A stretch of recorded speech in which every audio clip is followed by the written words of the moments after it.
I see Saddleback College is here. Los Rios Community College is here. Temple University Center. Perfect. And CSU East Bay. Berkeley City College. College of Marine. Welcome, everyone. Great, great, great, great. Okay, maybe we should get started. So hello, everyone, again. This is Didem Ekici. I am the Distance Education Coordinator at Peralta Community College District. I'm also an ESOL instructor in College of Alameda. So welcome to the last session of the second day of Peralta Online Equity Conference. We are excited to listen to our students for the next 45 minutes. We've been having a great conversation around equity as faculty members, as educators, but let's see what they think about equity. And without hearing their voices, without knowing how they feel, what they think, no matter how much we discuss, it will be pointless, right? So I'd like to all our students, I'd like to thank all our students for making time in this crazy time of the semester, almost the end of semester. And I'm sure there are so many projects, so many exams waiting for you. So I appreciate you. I appreciate your time for being here today. So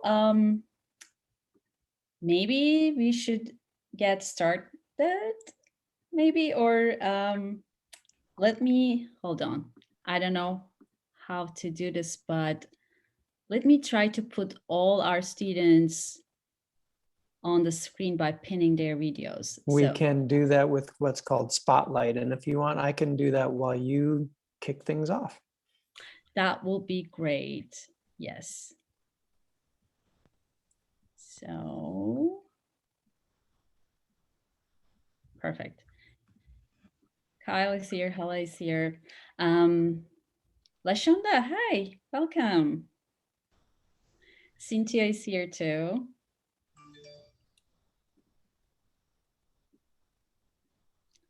And Lokin Chu is here too.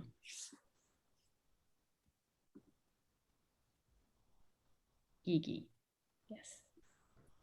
Do we miss anyone else? I'm just checking the list. Once more. Me, Asma. Oh, hi, Asma. Hi, how are you? Good, good, welcome. So let's get started with the first question. So, do you experience any challenges related to technology in your online classes? Please provide examples of the technological challenges you face, such as not having access to technology, not knowing how to use the technology required for learning, or anything else. Also, please explain what did or would help you overcome these challenges. And before you answer the question, if you introduce yourself, that will be great. Kyle, do you want to get started? Sure. So hi, everyone. My name is Kyle. I am an engineering student.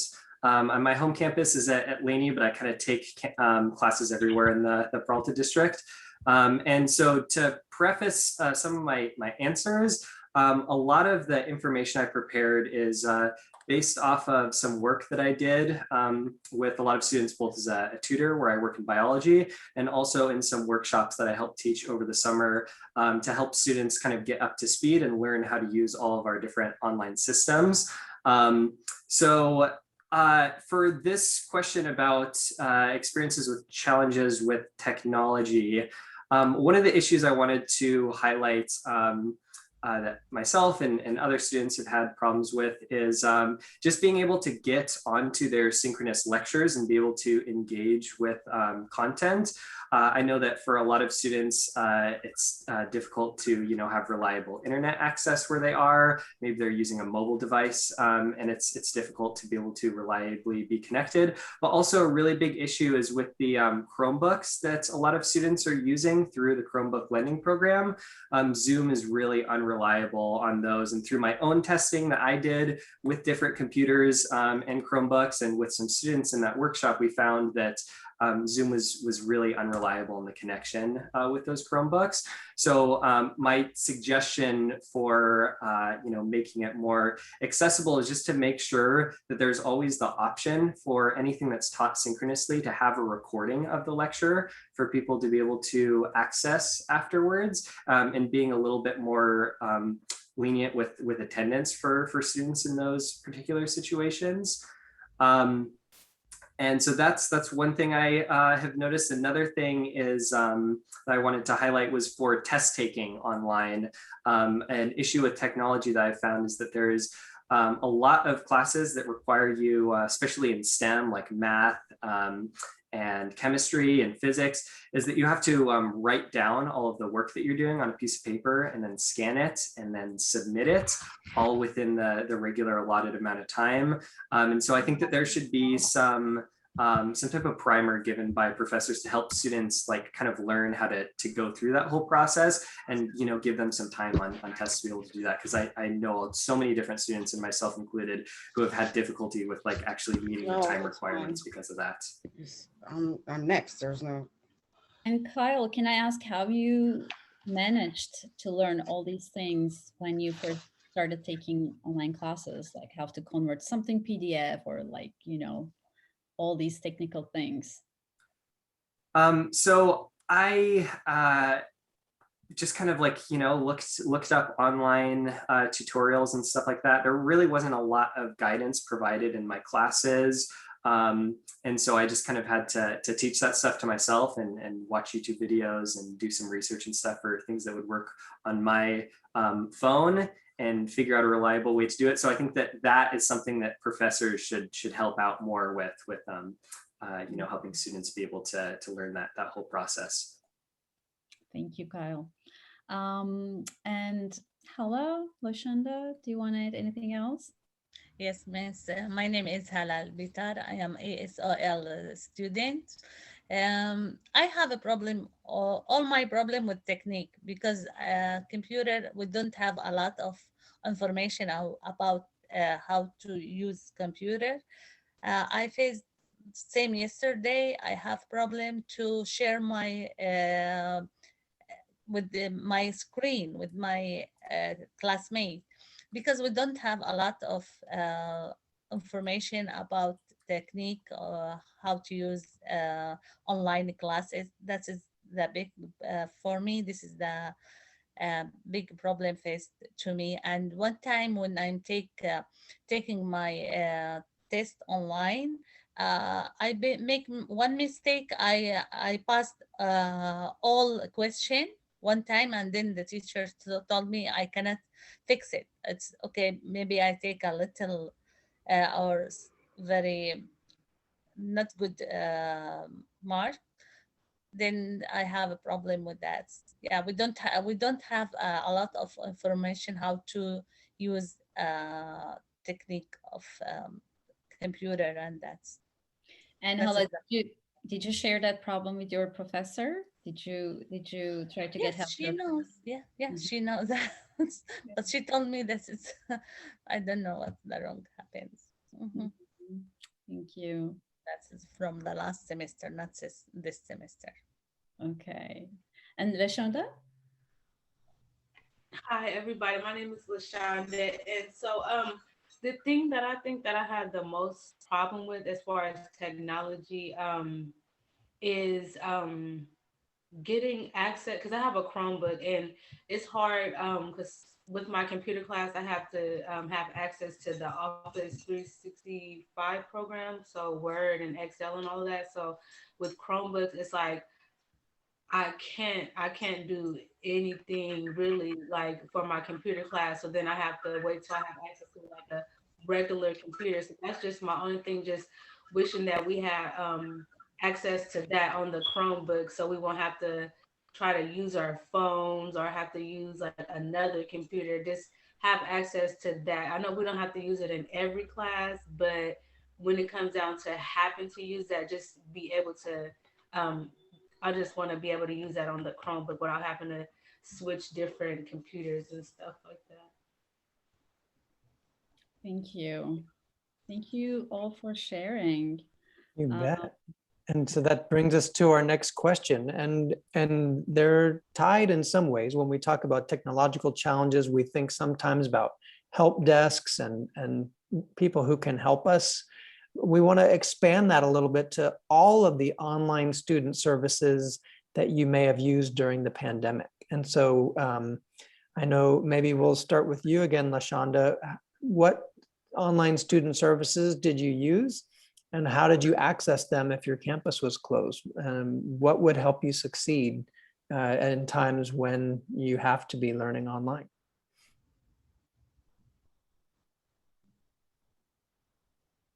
You're still on mute.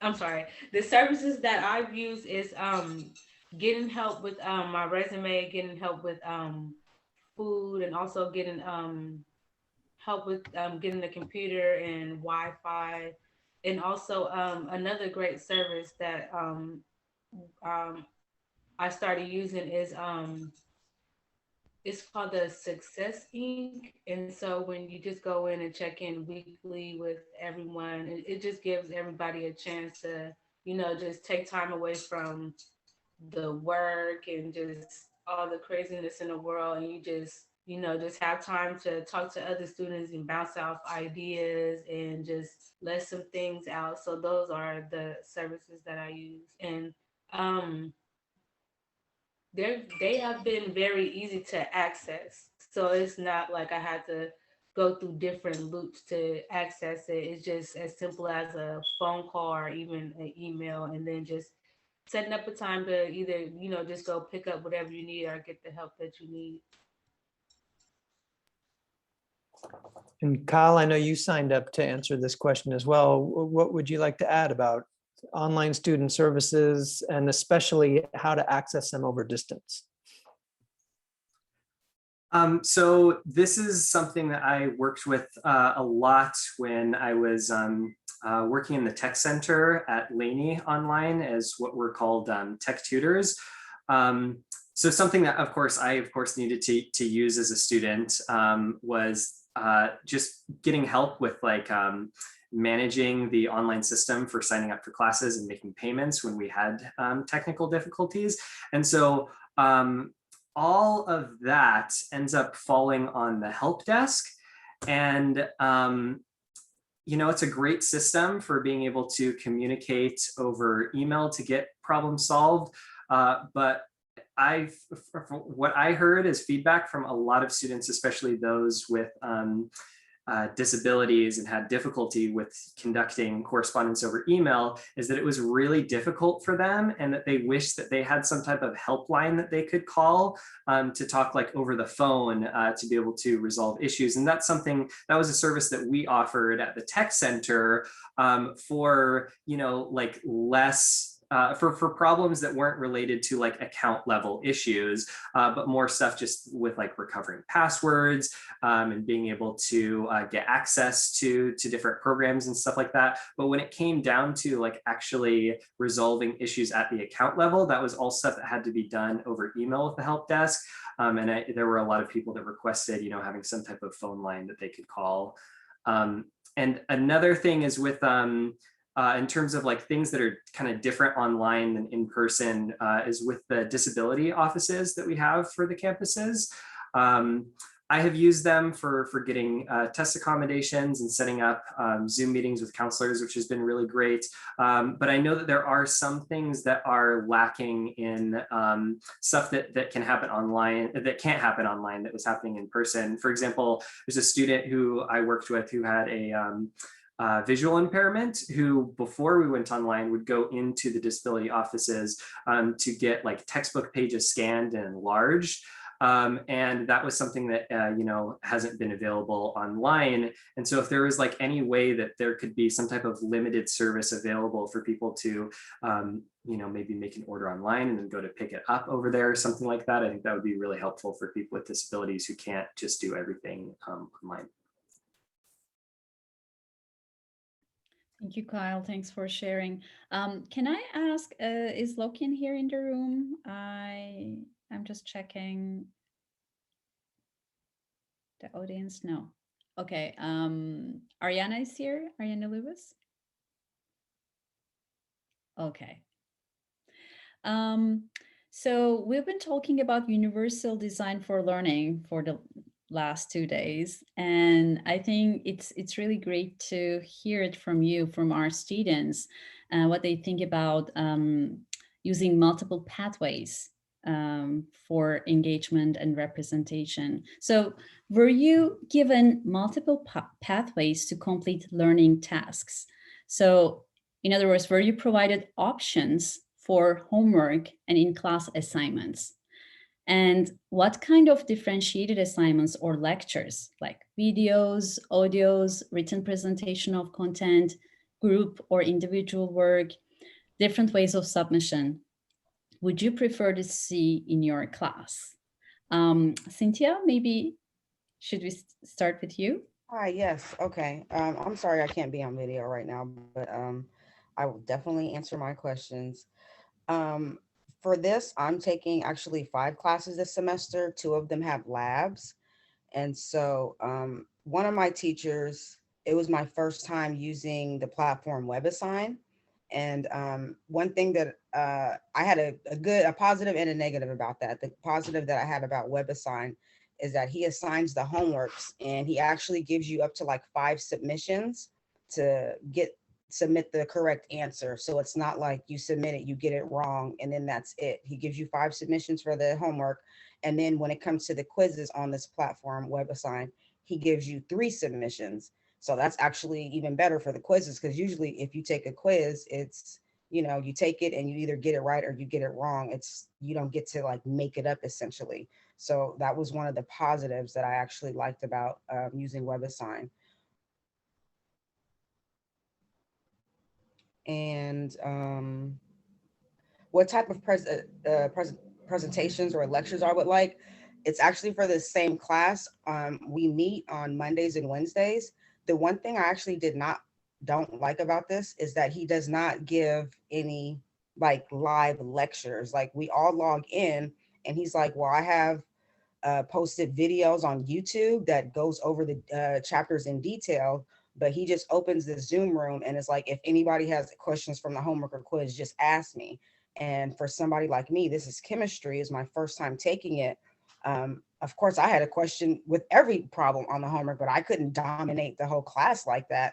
And so that was very difficult for me. But I think I could go into more detail on that in another question. Mm-hmm. Absolutely. And I see Kyle is nodding. Kyle? Yeah, can I add something to that? Sure. So that's actually what I kind of, wrote my whole framework for this answer about, is that I wish that there were more ways that we could engage with the course content, because for a lot of classes that I've taken, everything has just been kind of like, they put up the assignments on the Canvas page and then they say, read these pages of the textbook and submit these homework questions or things that are based on the reading, and that's it. There's no lecture that is, like written up. There's no video presentation. There's no synchronous lecture over Zoom, and sometimes there's not even office hours or an email to be able to contact the instructor. So for things that just kind of run completely on autopilot, for people like myself who are very like visual learners and want to be like engaging in real time with it, it's really hard to kind of like learn from the material from pretty much just having to teach yourself from the textbook. So I would like to see, those classes have more ways of just like, not only could you read this if you're the type of person who learns mostly by reading, but also, have some videos that they can watch or some type of synchronous session that they can join into. So that's what I would like to see more of. And in terms of how we're actually like options to be able to submit assignments and stuff like that, I think being more lenient with like maybe the types of programs we can use, so that it's not like, oh, this will only accept Excel files, but maybe there's or a presentation, that it can't just be in PowerPoint, that there's other programs that you can use for it, or other ways that you can do the assignment of not just a paper, but maybe you could give it as a presentation instead. Thank you. Thanks for sharing. And I see Lokin is in the room, I guess. Yes, I'm here. Hi, Lokin. Yes. Did you hear the question, or do you want me to repeat? Yes, thank you. Sure. So we were talking about multiple pathways to complete main tasks. So for example, what I mean is like, were you given options to submit your assignments, or do you have differentiated assignments or lectures like videos, audios, written presentation, individual work, group work? So that was my question. So do you want to go ahead and answer that? Yes. Thank you, Didem.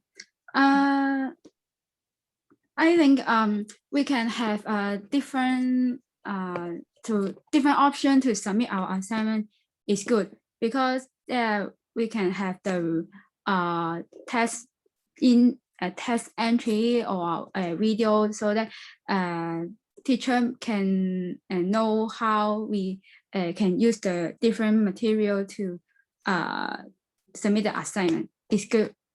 And then I like teachers put the different material to Canvas is also good, because when we have a lesson on Zoom, teacher may not teach all the things in an hour or no more than 2 hours. So that teacher can put different video, article, or some of the pictures, something like that. We can know more about the lecture.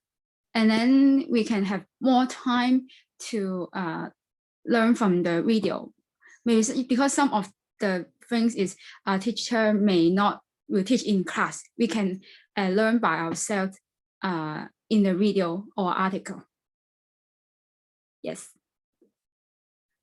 Thank you, Lokin. Thanks for sharing. I'm also looking at the chat box, and maybe we can get 1 or 2 questions from the audience if they want to chime in and ask any questions or more clarification for students. You can use the chat box or unmute yourself.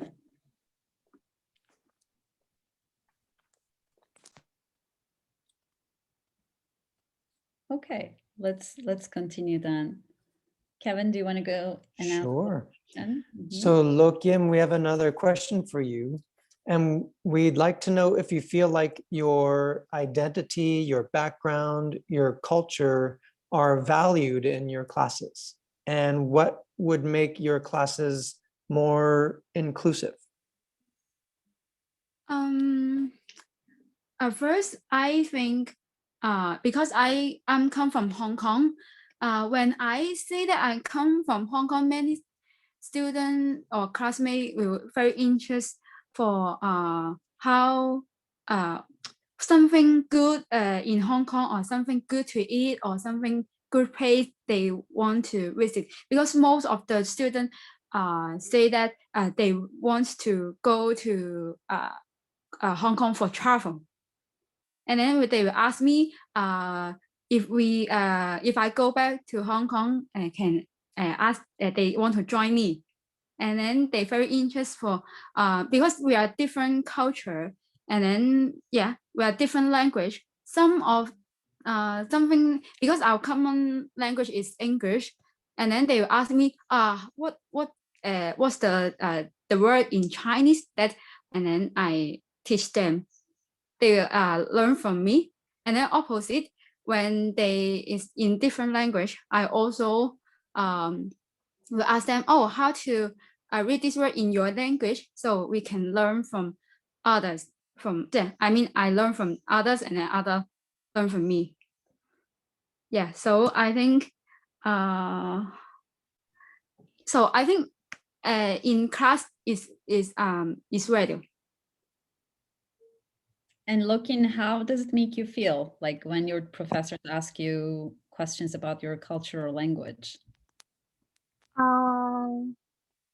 I feel happy because they are interested because maybe some of the teacher or student, they didn't go to Hong Kong.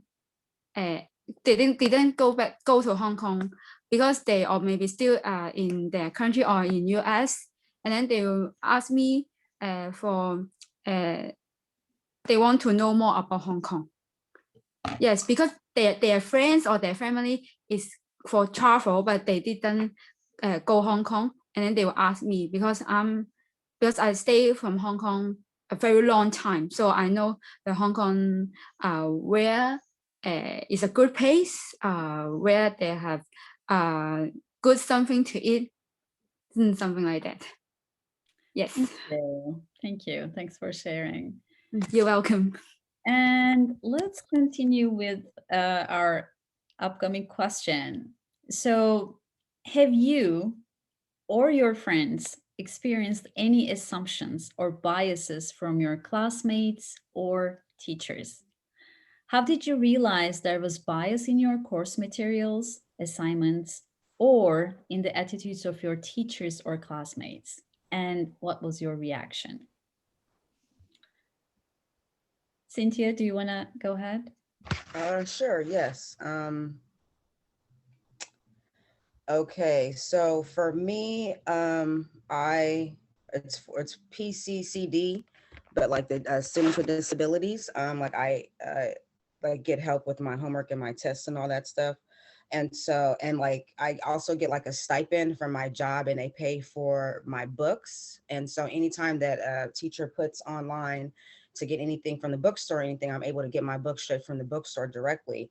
I had my first issue with this semester. One of my teachers put something, it was actually this WebAssign, and it's different from the Berkeley City College bookstore, and my stipend is only for the bookstore. So I think that he just assumed that everybody would be able to access this platform with the homework and assignments. Or can you guys still hear me? I feel like I'm frozen. No, we can hear you. Oh, okay. So, okay. And so I think he just assumed everybody would be able to access this, and I wasn't. And so when I was telling him, I was like, okay, well, I have this stipend, and he was trying to tell me to go through the bookstore. And I was like, well, it was just very frustrating. Like I ended up missing like the first 2 assignments. Like he ended up dropping them, but I just felt like it was very inequitable because, again, not everybody, had access to go outside of the bookstore platform to get this stuff. They ended up adding it to the Berkeley City College bookstore. So anytime somebody did click on the course, they would automatically bring them to this. But that was very frustrating to deal with. And I feel like in the beginning, he wasn't as welcoming to that, because he was just like, well, can you just get somebody to borrow the money from? And I'm like, if I could have done that, I would have done that. I would have gone through all this. But, that was very not cool to hear. But we got it fixed in the end. So. Thank you. I totally hear you. Yeah. Anything else you want to add? Others? I'm looking at other students. Anything you want to add about bias or assumption? Okay. All right. Well, then that brings us to our next question about how well the courses and instructors make ties to help you find meaning from your own background and lived experience that links to the content of your courses. So can you explain or share any ways that your instructors have helped make connections between your lives and the course content? And it looks like, and it could also be related to not only your lives, but your future goals. whether those be academic goals or professional goals. And Cynthia, looks like you signed up for this question as well. Yeah, I like that one because I'm on the track.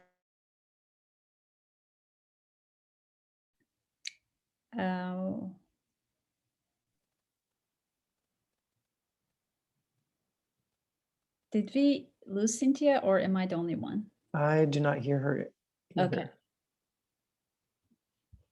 Shaking their head. They can't. You guys can't hear me? We can again now. Oh, okay. So maybe if you just start over. Okay. Again, I'm getting my elementary teacher education A8, and then I'll transfer to get my SPED credential. So any of the classes that I take pertaining to this actual degree, I also work in an elementary school. So when I say that, I'm usually one of the few that actually has like hands-on experience working with kids and teachers.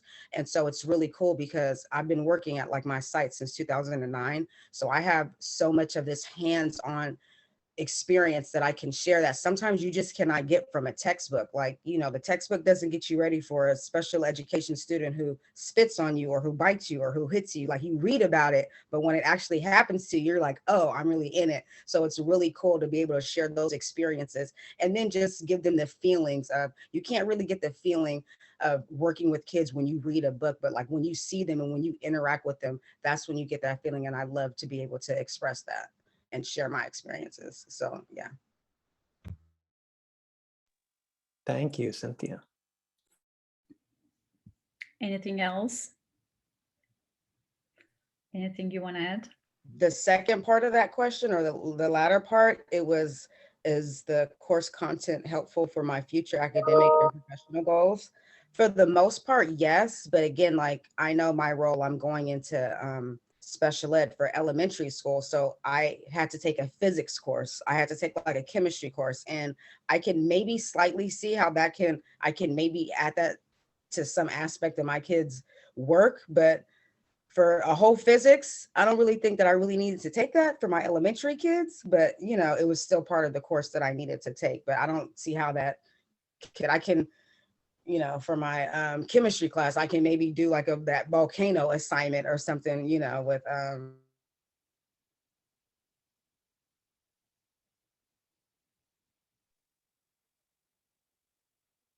We may have lost you again, Cynthia.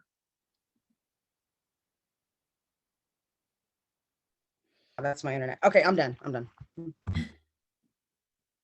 Thank you. Thank you, Cynthia. Okay, here comes our last question, but I see great questions in the chat box, so maybe we will continue questions from the audience later on. So last question. Do you feel a sense of connection or community in your classes? And what makes you feel that you belong to a community in your class or in your campus? And how did it change after COVID? And I would like to start with Hala. Yes, yes, Miss. No, I don't feel any sense, but I miss my classmate. During Canvas, we can, in our break time, we can go outside talking, make conversation, sharing our snacks. I miss all of that. I'm not feeling, I, I miss all of that. Yeah, I don't prefer online classes. I prefer to go back to our Canvas. Because you cannot share your snacks?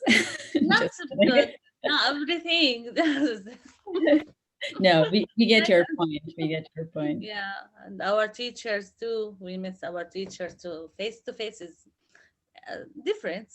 I think is it's better for us. Yeah. Yeah.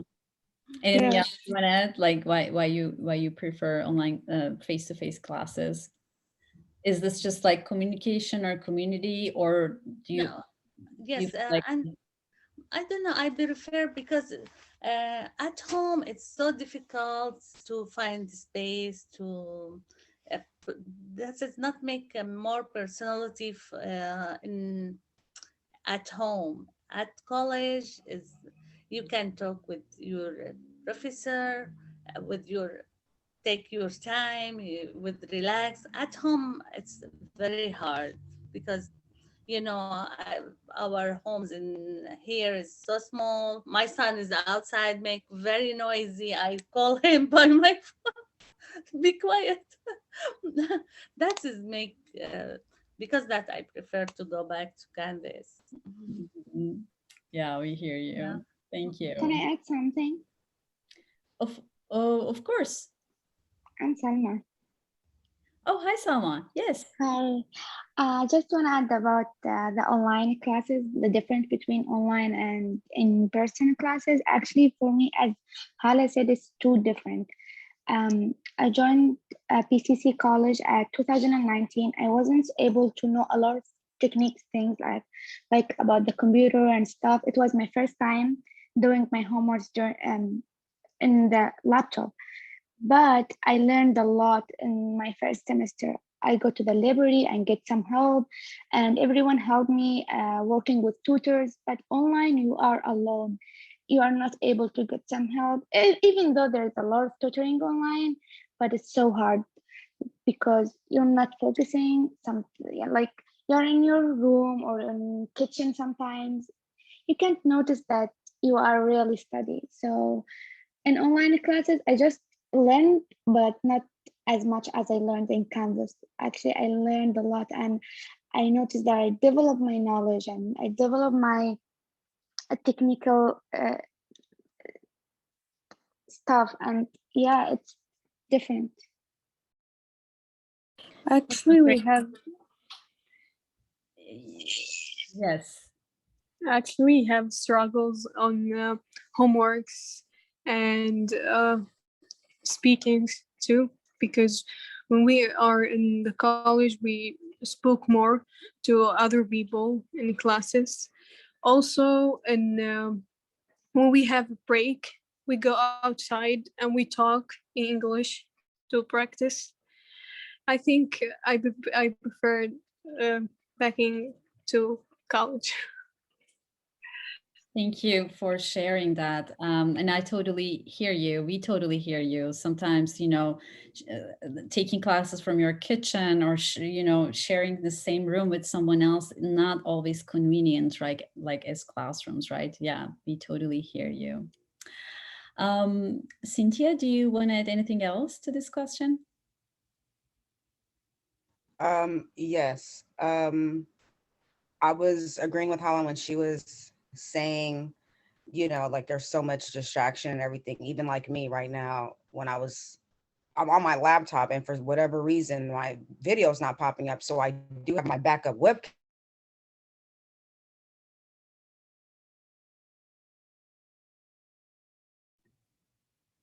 I think we lost you again, Cynthia. Lashonda, while we're waiting for Cynthia, do you want to go ahead? Hello? Oh, Cynthia, are you back? Oh, I'm sorry. Oh, yes. I was just saying, like, sometimes, like, right, like if your internet is unstable or if you're having technical issues. I remember being on campus and I was always able to connect my laptop to the internet. I never had that issue. I loved doing my homework in the library or even, right after work, coming to Berkeley City College, getting something to eat, staying off to the side, like just something about that community. It was motivating to me when I would see other people there. And I tell everybody, if you can, take a class at Berkeley City College because there's so much culture in there and you learn about so many different people, and you just don't get that feeling when it's online. You know what I'm saying? It's like you get into our rooms and sometimes nobody wants to talk and nobody wants to share their work. And then, it's like, okay, well, am I going to be the only one here working? And, you do all this work and then you get kicked off and you have to log back in and it takes you a couple minutes. And it's just, frustrating sometimes. And you just want to, turn it in. And one of my art classes, we had Adobe Illustrator or something like that.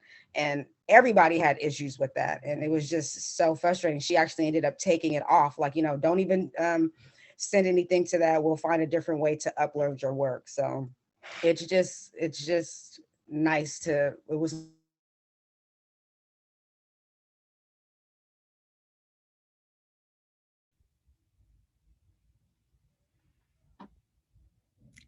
Okay, we got the point. Thank you. Thanks for sharing, Cynthia. So these were our questions, but of course, we have great questions in the chat box as well. Kevin, I believe you caught some of them.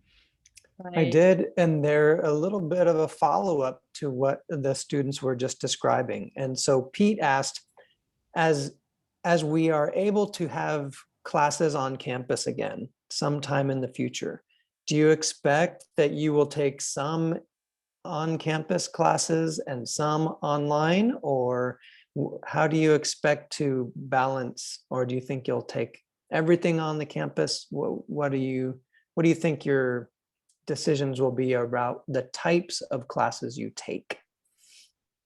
And maybe Lashonda, since we were going to go to you for the last question, we'll start with you here. Okay, so before COVID, I was doing in person and online. So I like to have that that balance of being able to work online and being able to have the interaction with the other students. So if it opened back up, I do plan on you know, maybe taking a class just so I can have that that sense of working with other students, and so we can bounce back off ideas. So yeah. Thank you. And how about Hala? Do you have ideas about whether or not you'll take more online classes or more classes on campus or a mix of both? No, all in the campus. No more online classes. Okay. And how about Lokyin?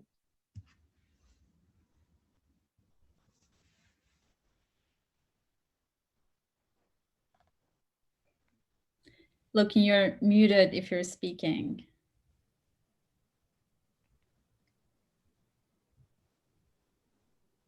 Okay. Maybe we'll jump to Kyle. Sure. So I'm maybe jumping a little bit ahead because I saw Bob's follow up, but I kind of I think that that's really important to address in the question, because he had asked if instructors were to incorporate some of the ideas that we've talked about, you know, how would that change whether we would want to do in person or online? And so I would say that to answer both of those questions, if an online class is structured well, with having multiple different avenues for engagement, different ways that we can actually receive the material, I think that I would, just like as Lashonda was saying, you know, probably have some classes that I take online and some classes that I take in person. And especially for classes like that don't have a lab, things like math, if it's taught well, it has you know, good recorded lectures. Is so helpful to be able to just pause and rewind something instead of having to, you know, just be a mad note taker during class to try and get everything and then try and unpack it when you get back. But then still being able to, you know, have some type of synchronous session where you're able to ask questions and stuff like that. I think that if it were taught in a meaningful way, I would probably have some classes that I take online and other ones, especially with labs, that I would much prefer to take in person.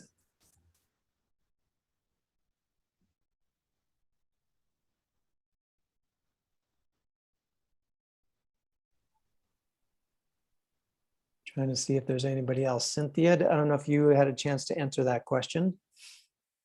I think I would do a mixture of both again. You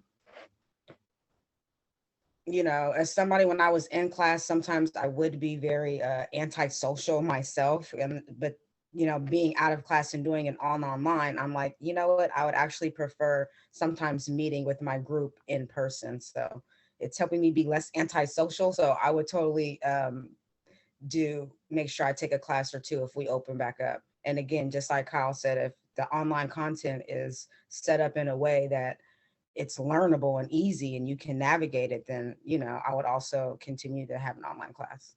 But I definitely would, as soon as they open it back up. I have one more class left at BCC, and if I can in the summer, if they open, I definitely want to take it there, go out with a bang there, because they've been awesome. So yeah. Great. Well, I recognize that we've reached the end of our time, but if more people in the crowd have additional questions, we can keep the room open. And if any of the students want to share additional strategies that you think instructors or campus staff could follow to help you be more successful with online learning and increasing the equity of the whole process, please share that as your closing thoughts. And actually, I'm gonna put the Padlet link here so that we can continue this conversation, and maybe our students, if they have time or you have time, so that you can also maybe join that conversation on Padlet, answering some of our questions or giving feedback, comment. I just put it on the chat box. But thank you, everyone. Thank you for joining today's last session, the student panel. And thank you, our students. I know this is a crazy time for you. Like, asking 1 hour of your time is a lot at this time of semester, but we really appreciate you for being here, answering all these questions. It's really important for us to know your thoughts and feelings about online classes and all other issues. Thank you so much for being here. We'll see you tomorrow at 8 a.m. Pacific will be our first workshop. So if you're familiar with our setup, Wednesday we had presentations to learn, and today we had discussions to analyze, and tomorrow we will have workshops so you can start building your equity into your own courses or at your own institutions. So we're excited to finish off with a lot of activity, and we hope to see you all soon at 8 a.m. Pacific time, which I think might be a little early for our friends in New Zealand. Thank you, everyone.